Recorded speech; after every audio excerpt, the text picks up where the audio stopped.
السلام عليكم خوتي. المهم غريبه راه وقعت لها واحد الحادثه، وقيله شي كلب عضها في الزنقه.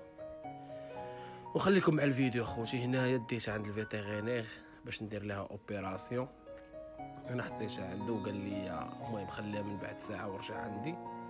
الوقت اللي رجعت عنده انتم كتشوفوا غريبه مسكينه دارت العمليه ومبنجه ما قادراش تنوض، والمشكله انها حامله. تخيلوا الفيتيرينير قال لي فاش حطيتيها عندي بقيتي فيا، ما بغيتش نقول لك سيني لي واحد الورقه بانه واش تقدر تبقى حيه ولا تموت. قال لي ما نقدرش نقولها لك.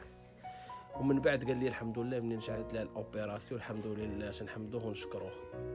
المهم كما كتشوفوا هي غريبه، راه ما بغيتش نبينها لكم اصلا ونقول لكم شنو طرا ليها، خليتكم حتى نسالي ونقولها لكم.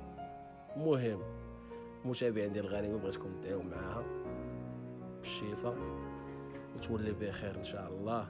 درت ليها هذيك اللعيبه في راسها ولكن ما جاتش قدها، وهذه شريتها ليها ديالهم، هذه هي اللي كتجي معاهم.